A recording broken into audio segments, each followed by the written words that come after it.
भगवान श्री कृष्ण गीता में कहते हैं कि जीव कर्म बेचते हैं, वे बाजार भाव से फल पा रहे हैं, पर जो कर्म को भगवान के पास भेंट के रूप में भेजते हैं उनके कर्म का मूल्य उन्हें नहीं लौटाया जाता। इसलिए भगवान कृष्ण कहते हैं, अर्जुन यत करोषि यत स्नासि यत जुहोषि ददासि यत पश्यसि कौन्तेय तत्कुरुष्व मद अर्पणम्। तुम समस्त कर्म मुझे अर्पित करो। इसका सीधा सा तात्पर्य है, यदि कर्म ईश्वर की प्रसन्नता के लिए किया जाएगा, ईश्वर को अर्पित कर दिया जाएगा, तब व्यक्ति को कर्म का फल नहीं भोगना पड़ेगा। पर इस कर्म की जमुना में एक समस्या भी है जिस पर थोड़ा सा हम लोग श्रवण कर लें।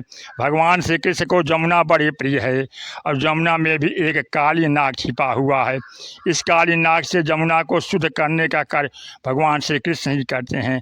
वर्णन आता है कि भगवान श्री कृष्ण ग्वाल बालों के साथ गेंद खेलने के लिए चले जाते हैं। श्री दामा की गेंद जमुना में चली जाती है और श्री दामा का हठ है कि मुझे तो अपनी ही गेंद चाहिए। तब भगवान श्री कृष्ण ने जमुना में छलांग लगा दी। वहाँ सैकड़ों सिर वाला एक सर्प छिपा हुआ है जिसका नाम काली नाग।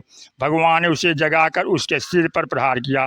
चरण के प्रहार से पहले तो उसके मुँह से रक्त निकला और फिर वह भगवान की शरण में गया। भगवान ने उससे कहा कि मैं तुम्हें मारूंगा नहीं, पर तुम्हें जमुना को छोड़कर नट चले जाना है। इस प्रकार जमुना से काली नाग निकल गया तथा जमुना शुद्ध हो गई। ठीक इसी प्रकार हम लोगों के जीवन में भी कर्म की जो जमुना है उसमें काली नाग छिपा हुआ है। वह स्वकर्म के साथ जो अभिमान है वही काली नाग है। इस काली नाग अभिमान को भगवान ही निकाल सकते हैं। यह कार्य बेचारे जीव के वश का नहीं है। काली नाग के अनेक सिर हैं तथा भगवान अपने चरणों से उन पर प्रहार करते हैं और अंत यहाँ तक आता है कि भगवान उन फनों पर नृत्य करते हैं।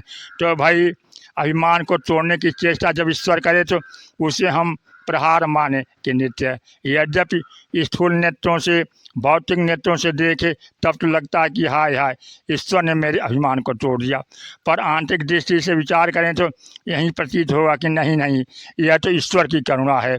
वस्तुतः हमारा सिर जो अभिमान के कारण ऊपर उठा रहता है, ईश्वर जब उस पर नृत्य करता है तब उससे रक्त निकलने लगता है।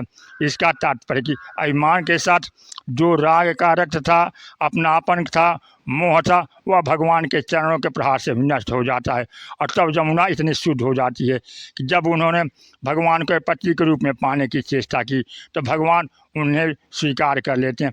इसका तात्पर्य है कि मनुष्य को कर्म करना चाहिए। राम भक्ति जहाँ सुरसई धारा ससई ब्रह्म विचार प्रचारा विधि निषेध में कलिमल हनी कर्म कथा रविनंदन बनी।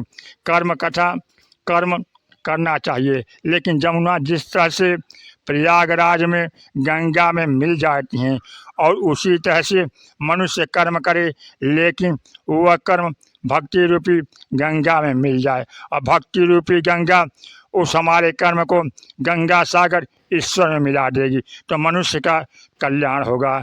यह गंगा के बारे में कहा गया है, मज्जन पान पाप हरे का, और सरस्वती के बारे में कर सुनते खरई विवेका। विधि निषेध में कलिमल हरनी में कहा गया है कि मनुष्य कर्म करे।